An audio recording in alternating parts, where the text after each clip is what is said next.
ጤና ይስጥልን ተመልካቾች እንዴት አላችሁ? የተለመደ ላይክ፣ ሰብስክራይብ፣ ሼር ማድረጋችሁን እንዳትረሱ። ሁሉም ነገር የእናንተ ነውና ቤተሰቡነታችሁ ይቀጥል።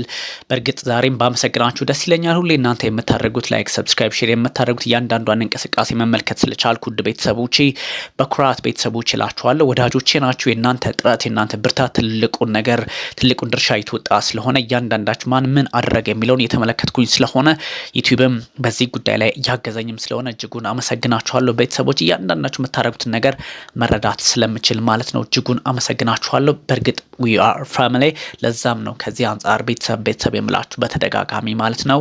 ዛሬ አንድ መረጃ አጋራችኋለሁ። እንግዲህ በርካቶች ሲጠብቁት የነበረው የኢራንና የአሜሪካ የኒውክሌር ድርድር መቋጫው ምን ሊሆን ይችላል የሚል ጥያቄ ከግራም ከቀኝም ሲነሳ ነበረ። የአሜሪካና የኢራን የኒውክሌር ድርድር እንደምታውቁት እንግዲህ በኦማን ዛሬ ከሰዓት ሲደረግ ነበረ። ለተከታታይ 3 ሰዓታት ጭቅጭቅ በተሞላበት መንገድ የተደረገው ድርድር መቋጫው ምንድነው የሚለው መቋጫው ምንም አይነት እጅ ይሄ ነው የሚባል ወይንም ደግሞ እጅ ላይ እንደው ይሄ ነው ጥሩ ነው የሚባል መረጃ ወይንም ደግሞ ውጤቱ ይሄ ነው የሚባል ነገር ሳይሆን ነገር ግን ለቀጣይ ድርድራቸው የሚሆን ነገርን አመላክተው ለቀጣይ ድርድራቸው ቦታ የሰጠ ጉዳይን ተስማምተው ተለያይተዋል ማለት ነው። ስለዚህ አምስተኛው ዙር ይቀጥላል ማለት ነው። አምስተኛው ዙር ይቀጥላል እንጂ አሁን ላይ ባለው ሁኔታ እነዚህ ሀገራት በዚህ ጉዳይ ላይ ተስማሙ ወይንም ደግሞ ተጨቃጨቁ ወይንም ደግሞ ተጣሉ የምንለው ነገር አይደለም። ዞሮ ግን ሁለቱ ሀገራት በዚህ ጉዳይ ላይ በኦማን በተደረገው ስምምነት ላይ ወይንም ውይይት ላይ ስምምነታቸው ምንድነው ቀጣዩን ድርድር የሚያደርጉበትን መንገድ ተስማምተዋል ማለት ነው።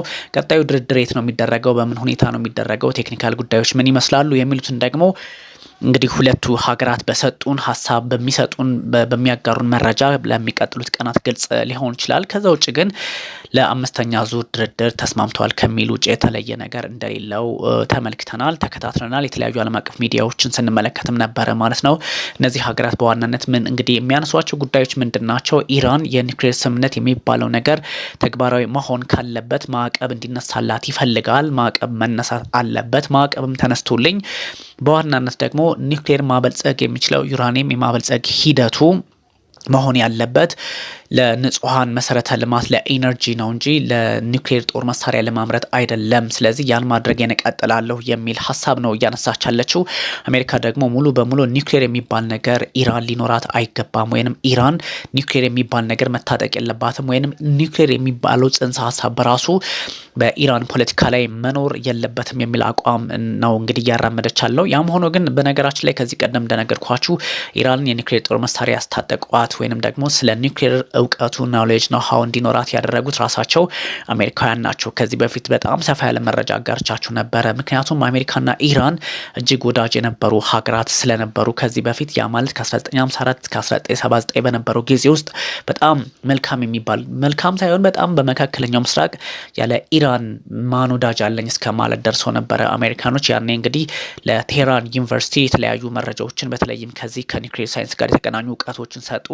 ቴህራን ዩኒቨርሲቲም ደግሞ የተለያዩ ሀሳቦችን ከዚህም ከዛም እያረገ ከ1979 የኢራን አብዮት በኋላ አሜሪካና ኢራን በግልጽ ሲጣሉ ወይንም ሲቀያየሙ እንግዲህ የኒውክሌር ማበልጸግ ሂደቱ በሶቪየት ህብረት አማካኝነት በነራሺያ አማካኝነት የታገዘ 2003 ላይ በግልጽ እንግዲህ ወደ 9 የሚሆኑ ቦታዎች ላይ ቴህራን ኒውክሌር እያብላላች መሆኑ ታወቀ። 2003 ላይ ማዕቀብ፣ 2009 ላይ ማዕቀብ ተጣለባት በፈረንጆቹ አቆጣጠር። ከዛ 2015 እንዲህ ስምምነት ላይ የተደረሰ እንዲህ አይነት ነገሮች ሂደት ያለው ነው። ስለዚህ ማን ያስታጠቀው ቢባልም ራሳቸው ነበሩ ያስታጠቋት። ስለዚህ ዞሮ የዓለም ፖለቲካ እንደዚህ ነው። አንዴ ወዳጅ አንዴ ጠላት ወይንም ደግሞ ቋሚ ወዳጅ የለም ቋሚ ጥቅም ነው እንጂ እንደሚባለው ቋሚ ጥቅም እንጂ ቋሚ ወዳጅ የለም እንደሚሉት ዲፕሎማቶቹ አይነት ነገር ስለሆነ ዞሮ የዛሬው እንግዲህ የተጠናቀቀው በዚህ መንገድ ቢሆንም የኢራን ምን ያህል አቅም አላት? ኒውክሌር በእርግጥ ኢራን መታጠቅ ትችላለች ወይ ከተባለ it can have የኒውክሌር ጦር መሳሪያ ሊኖራት የምትችል ሀገር ናት። አላትም ኦብቪየስሊ አላት ሲባል እንግዲህ እንደው የመንግስታቱ ድርጅት IAEA የአቶሚክ ቦምብ ወይም ደግሞ የአቶሚክ ኃይል ዋና ዳይሬክተር እሳቸው ራፋኤል ግሮሲ ምንድነው ያሉት? 60 በመቶ በግልጽ ዩራኒየም አበልጽጋለች ኢራን ነው። ዩራኒየም እስከ 60 በመቶ በለጸገ ማለት ደግሞ እስከ 92 በመቶ ገደማ ለሚያስፈልገው ኒውክሌር ትክክለኛውን ኒውክሌር ለመታጠቅ። ስለዚህ በሳምንት ውስጥ በአንድ ሳምንት በፈለገች ዛሬ ከጀመረችው በሚቀጥለው ሳምንት ኒውክሌር ትታጠቅ እንደምትችል፣ ከሚቀጥለው ሳምንት በኋላ ከጀመረችው ደግሞ ከቀጣይ ሳምንት በኋላ ባለው አንድ ሳምንት ኒውክሌሩን መታጠቅ እንደምትችል በግልጽ ያሳየችበት አቅም እንዳለ ወይንም ደግሞ በትክክልም ይሄ ነገር የሚታይበትን አጋጣሚ እየፈጠረ ነው። ምክንያቱም ኢራን በዚህ ልክ ነው አቅሟን የምታጠናክረው። ስለዚህ ኒውክሌር ልትታጠቅ ትችላለች የሚለው ከመቼውም ጊዜ በላይ ሀሳቡን የጎላ አድርጎታል። ልትታጠቅ ትችላለች፣ በሚስጥር አላት የሚሉ አሉ፣ የላት የሚሉ አሉ። ያም ሆኖ ግን የመንግስታቱ ድርጅት የአቶሚክ ኢነርጂ እንግዲህ IAEA እንዳሳወቀው ከሆነ ዞሮ ዞሮ ሰፋ ያለ የኒውክሌር ምርት አቅሙ እንዳላት ወይንም ደግሞ እነዚህ አቶም ማምረት የሚችል ጉልበቱ አቅሙ ቴክኖሎጂው እንዳላት በግልጽ አስቀምጧልና ስለዚህ ስጋቶች በእርግጥም ውስብስብ ሆነው ሊቀጥሉ እንደሚችሉ ሳይታለሙ የተፈቱ አድርጓቸዋል ማለት ነው። እነዚህን ነገሮች እንግዲህ ግምት ውስጥ ማስገባት ውድ ተመልካቾች የተለያዩ ጉዳዮችን ከመቃኘት አንጻር ይነሳል። እንደው ሰፋ ያለ ታሪካዊ ሂደቱን ከዚህ በፊት ነግራችኋለሁ። ዛሬ ግን ከ2015 እንኳን ብንጀምር ኢራን እና አሜሪካ 2015 ላይ ባራክ ኦባማ በነበሩበት ዘመን ከኢራን በኩል ደግሞ እነ ሐሰን ሩሃኒ ነበሩ ያኔ የነበሩት። ለመጀመሪያ ጊዜ በአሜሪካና በኢራን ታሪክ ከ1979 በኋላ የተገናኙ መሪዎች ወይንም ደግሞ በእንደዚህ አይነት ጉዳይ ላይ የተወያዩ መገናኘት ሲባል የተወያዩ መሪዎች የሚለውን እድል አግኝተው ነበረ እነ ሐሰን ሩሃኒና ባራክ ኦባማ እና እነሱ ባደረጉት ንግግር እነሱ ባደረጉት ስምምነት መሰረት የነበረውን ሂደት ስናስታውሰው ነው እንግዲህ ስምምነት ላይ ተደርሶ ነበር 2015 ላይ እንደምታስታውሱት። ይሄ ስምምነት አምስቱን ቋሚ የጸጥታው ምክር ቤት አባላት ያ ማለት ፈረንሳይን፣ ብሪታንያን፣ አሜሪካን፣ ቻይናን፣ ሩሲያን አካቶ አምስቱን P5 ይባላሉ። ከዛ ደግሞ +1 ጀርመን። ስለዚህ P5+1 ጀርመን የተደረገ ስምምነት፣ ሰባተኛ ደግሞ የአውሮፓ ህብረት አይቀርም እሱ እንደ ታዛቢ አለ። በዚህ ልክ ተቃኝቶ የሄደ ስምምነት ነበር 2015 ላይ። 2015 ላይ የነበረው ስምምነት ኢራን ኒውክሌር እንዳታበለጽግ የሚያደርግ ነው።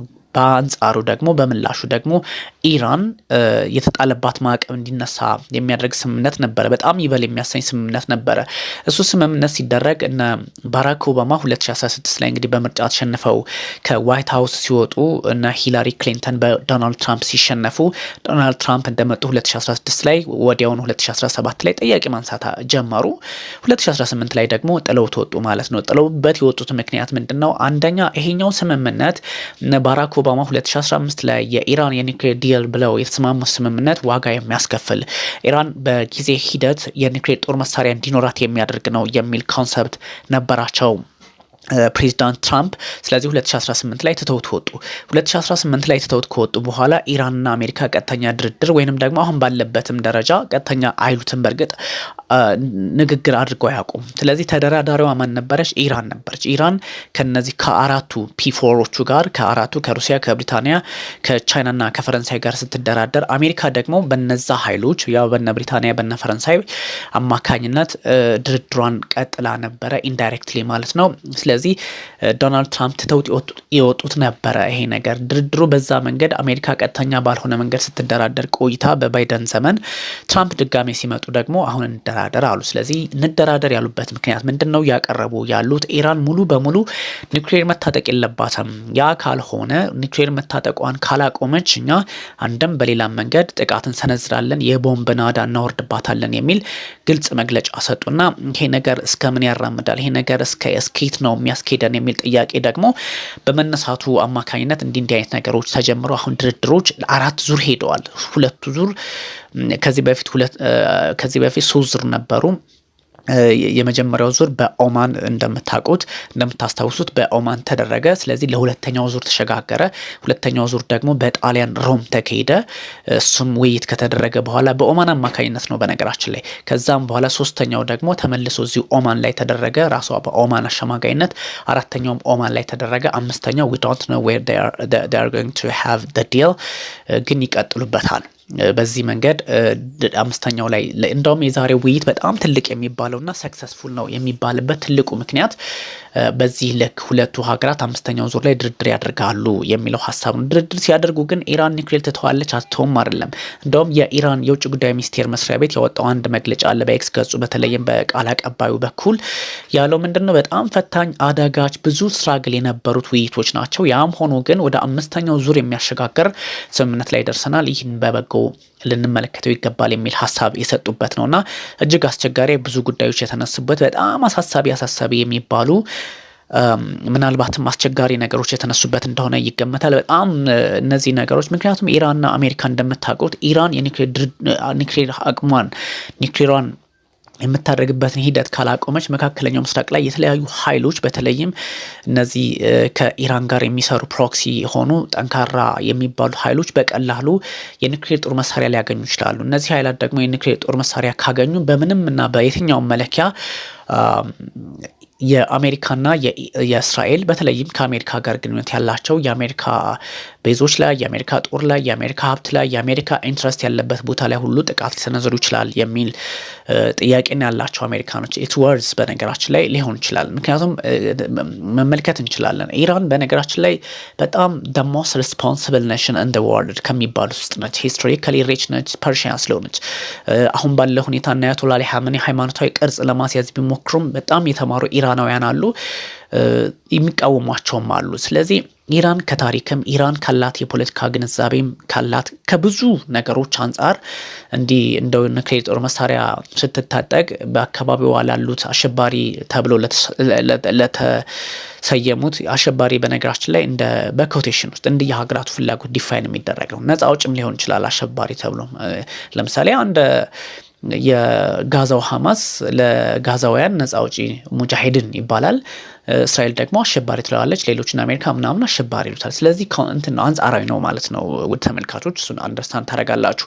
ዞሮ ዞሮ ኢራን ግን ዋጋ እንደምትከፍል ኦቨስ ሳይታለም የተፈታ ነው። ለምንድን ነው ይሄን ያልኳችሁ? የአሜሪካና የኢራን የአቅም ልዩነት ግልጽና ግልጽ የሚታወቅ ነው። ስለዚህ ኢራን ፓወርፉል ነች፣ በመካከለኛው ምስራቅ ጠንካራ እስራኤልን መገዳደር የምትችል ሀገር ናት። መገዳደር ከሚለው አንጻር እንመለከተዋለን።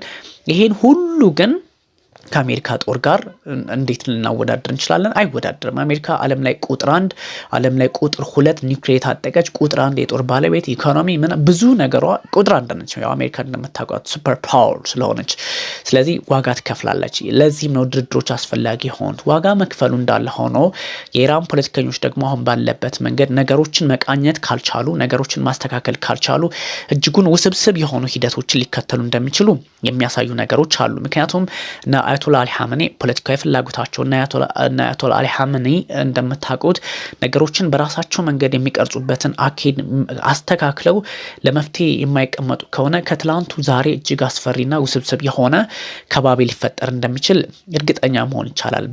ምክንያቱም ቀደም እንዳልኳችሁ ነው። ዶናልድ ትራምፕ ጠንከር ያለ አቋም ከወሰዱ ጠንከር ያለ ሚሊተሪ ወታደራዊ እርምጃ መውሰድ ከፈለጉ ኢራን ትቸገራለች። ምክንያቱም ኢራን ብቻዋን ነው ልትቆም የምትችለው። ኢራን ከዚህ ቀደም በኢራቁ ጦርነት ታስታውሳላችሁ ብቻዋን ቆማ መመከት ትችላለች አሳይታለች ለዓለም። አሁን ግን አሜሪካ ያላት የጦር መሳሪያ ቴክኖሎጂ እነዚህ ደግሞ B2 የሚባሉ ቦምብ ጣይ ተሰዋሪ በሊስ ጋርሻ ነው በአንድ ጋርሻ በሚባል አካባቢ ላይ መተው ሰፍረዋል። እንግዲህ ህንድ ውቅያኖስ አካባቢ ነውና ኢራንን ኢላማ ውስጥ ሊያስገባ የሚችል አካሄድ እንደሆነ ይነገራል።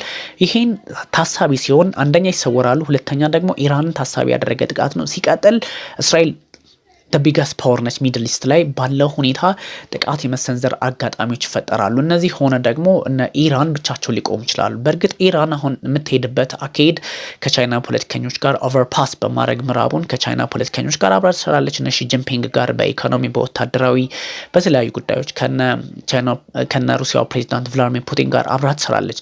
ግን የማያስኬዱና አንዳንድ ነገሮች ሊኖሩ ስለሚችሉ እጅግ አሳሳቢ ሊሆን ይችላል። በዚህ ጉዳይ ላይ በጣም ሰፊ ማብራሪያ ላችሁ መጣሉ ተመልካቾቻችን። ለዛሬው ግን እንደውም አፕዴቶችን ለመናገር ነው። እጅጉን አመሰግናችኋለሁ። ቻው። ቢኒያም ካሴ ነኝ።